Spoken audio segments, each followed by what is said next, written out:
வணக்கம். தளபதி விஜய் அவர்கள் ஸ்டூடண்ட்ஸ்க்கு 2ஆம் கட்ட விருது வழங்கும் விழால, நீட்ட பத்தி சில காரியங்கள பேசியிருந்தாரு. ரொம்ப காட்டமா பேசியிருந்தாரு. அ ஒன்றிய அரச ரொம்பவே விமர்சனம் பண்ணி பேசியிருந்தாரு.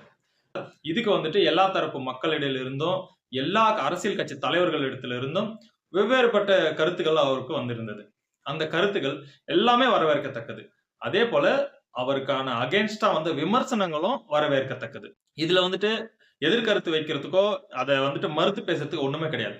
அவர் எப்ப அரசியல்ல பேசணும்னு நெனச்சுட்டாரோ, எப்போ நீட் அரசியல தொடணும்னு நெனச்சுட்டாரோ, அப்பவே விமர்சனங்களுக்கு அவர் தயாராயிடணும். அதுல எந்த ஒரு மாற்று கருத்துமே இல்ல.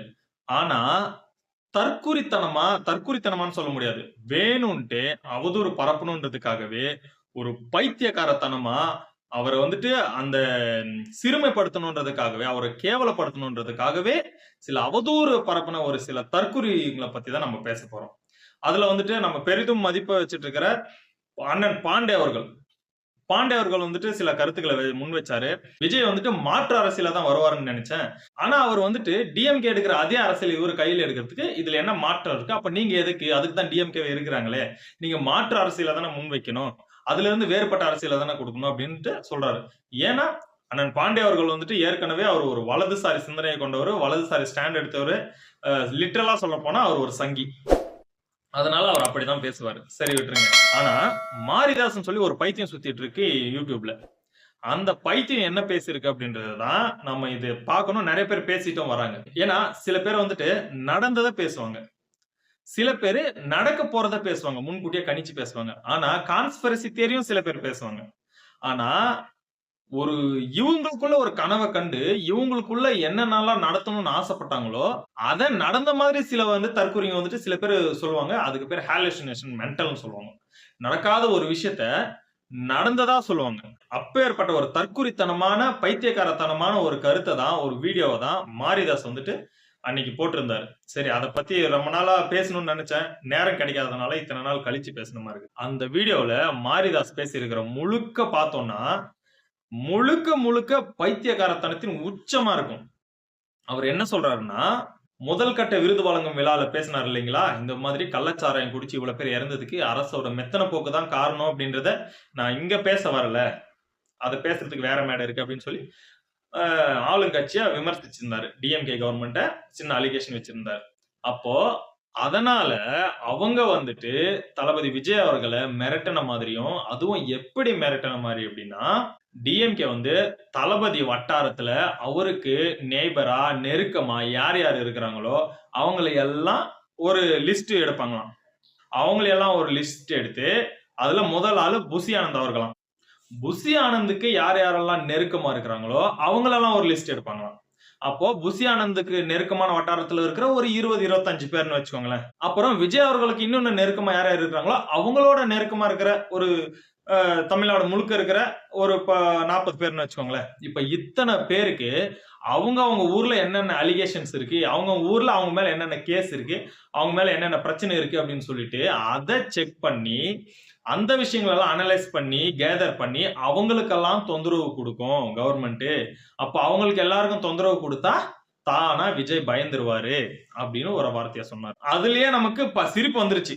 ஏன்னா சில வீடியோஸ்ல மாரிதாஸ் கொஞ்சம் தெளிவாவும் பேசுனதும் பார்த்திருக்கோம். அதனால தான் அவரோட வீடியோ நம்ம பார்க்கிறதே. சில விஷயங்கள ஒரு நல்ல கருத்து பேசியிருக்காருப்பா. அவர் ஒரு வடிகட்டுன மட்ட சங்கியா இருந்தாலுமே கூட, டிஎம்கே கவர்மெண்ட் மேல சில அலிகேஷன்ஸ் இருக்கு. அத தைரியமா சொல்றதுக்காகவே அவரோட சில வீடியோக்கள நம்ம பார்க்க வேண்டியிருக்கு. அப்பேற்பட்டவரு வெறுமனே சென்ட்ரல் கவர்மெண்ட்ட தளபதி எதிர்த்துட்டாரு அப்படின்றதுக்காக, அவரை எதிர்க்கணும், ஏதாச்சும் ஒண்ணு பண்ணி அந்த இடத்துல நல்ல பேர் வாங்கணும்ன்றதுக்காகவே தேவையில்லாம ஒரு அவதூறான ஒரு வீடியோவ இவரு போட்டிருக்காரு. அதுக்கப்புறம் என்ன சொல்றாருன்னா, தளபதி விஜய் அவர்களோட வீடு நீலாங்கரையில இருக்காம். நீலாங்கரையில இருக்கிற வீட்டு பீச்ச பார்த்த மாரி இருக்கு. அதனால அங்க சில இவங்க அகலப்படுத்தி கட்டியிருப்பாங்க. ஏதாச்சும் ஒரு முறைகேடா வீடு கட்டியிருப்பாங்க.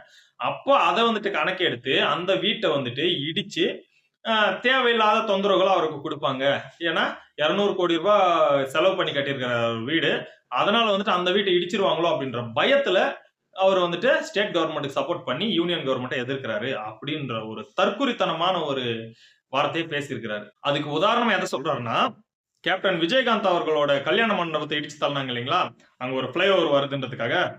அதுல நிறைய அரசியல் இருந்தது, அது மறுக்கிறதுக்கு இல்ல.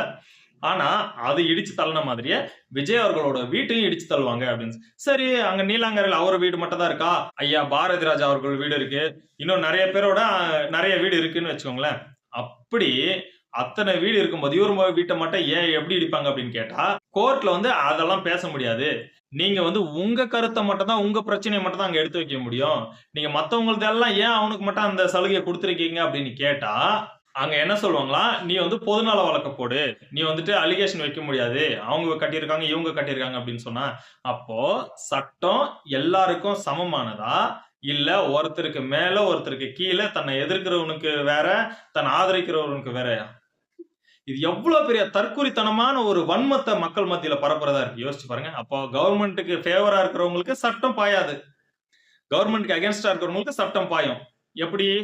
அவர் மெர்சல்ல சில விஷயத்த பேசிட்டார் அப்படின்னு சொன்னதுமே, மாஸ்டர் படம் ஷூட்டிங் நடக்கும்போது அங்க போயிட்டு அவர ரைடு விட்டு அவர தொந்தரவு கொடுத்தீங்களே, அந்த மாதிரியா? சத்தியமா சொல்றேன், ஒரு தற்குறித்தனமான பைத்தியக்கார முட்டாள் கூட இந்த மாதிரி பேச மாட்டான். ஒரு கவர்மெண்ட்டுக்கு நீ முட்டு கொடு, ஒரு அரசாங்கத்தை நீ ஆதரி, நீ ஆதரிக்கிற கவர்மெண்ட் எவ்வளவுனா ஜால்ராடி, எவ்வளவுனா முட்டு கொடு, எவ்வளவுனா உருட்டு. ஆனா அதுக்காக பொய் பேசலாம். நாய் தோல்ல வடிகட்டின பொய்ன்னு சொல்லுவாங்க பாரு. அப்பேற்பட்ட பொய்ய உன் உன் பாட்டுக்கு உன் கற்பனையில என்னென்னலாம் வருதோ அதை அடிச்சு விட்டுட்டே இருந்தா பாக்குறவன் சைலண்டா பார்த்துட்டு கேட்டு காதுல பூ வச்சுட்டு போயிட்டே இருப்பானா? நீ உனக்கு திராணி இருந்தா, தெம்பு இருந்தா, தைரியம் இருந்தா, உன்கிட்ட சரியான கருத்து இருந்தா, சரியான அரசியல் இருந்தா, நேர்மையான காரியங்களை வச்சு அவர் மேல விமர்சனத்தை எழுப்பு. அதாவது அமெரிக்கால ஒரு பாட்டி வலிக்கு கீழே விழுந்துட்டாங்கன்னா கூட அதுக்கு டிஎம்கே தான் காரணம், அதுக்கு திமுக தான் காரணம், அதுக்கு ஸ்டாலின் அவர்கள் தான் காரணம், அதுக்கு உதயநிதி அவர்கள் தான் காரணம் அப்படின்னு சொல்லிட்டு சொல்லுவான் இந்த மாரிதாஸ். இது வரைக்கும் மாரிதாஸ் போட்ட எல்லா காணொளிகளையும் நான் பார்த்திருக்கிறேன். உண்மையிலேயே இந்த மாரிதாஸ் வந்து நான் நிஜமாவே அறிவாளின்னு நினைச்சிருந்தேன். இப்பேற்பட்ட ஒரு வடிகட்டின முட்டாளா இருப்பாருன்னு சொல்லிட்டு நமக்கு தெரியவே இல்ல. சரி போட்டோம். இனிமேலாச்சும் ஒருத்தர் மேல விமர்சனம் வைக்கும்போது சரியா நேர்த்தியான பார்வையில சரியான கருத்தை எடுத்து வச்சு விமர்சனம் வைங்க. இல்லன்னா உங்களோட இருப்பிடம் காணாம போகும். தேவையில்லாத விஷயங்கள் எல்லாம், தேவையில்லாத கருத்துக்கள் எல்லாம் பேசுனீங்க அப்படின்னு சொன்னா, உங்கள கொண்டாடிட்டு இருக்கிற உங்க ஃபாலோவர்ஸே உங்கள வந்துட்டு கழுவி ஊத்தி காரி துப்பி வெளியே போயிடுவாங்க. அந்த மாதிரி கேவலமான கருத்துக்கள தான் நீங்க பேசிட்டு இருக்கிறீங்க. தயவு செஞ்சு இத மாத்திக்கங்க. தளபதிய பத்தி இன்னும் நெறைய விஷயங்கள் பேச வேண்டியிருக்கு. அடுத்தடுத்த வீடியோக்கள்ல பேசலாம். நீங்க ஒரு தளபதி ரசிகரா இருந்தீங்கன்னா, இந்த வீடியோவ ஷேர் பண்ணிட்டு சப்ஸ்கிரைப் பண்ணிருங்க. சப்ஸ்கிரைப் பண்ணி சப்போர்ட் பண்ணீங்கன்னா, இது போல வீடியோங்கள மேக் பண்றதுக்கு நமக்கு ஒரு உற்சாகமா இருக்கும். நன்றி.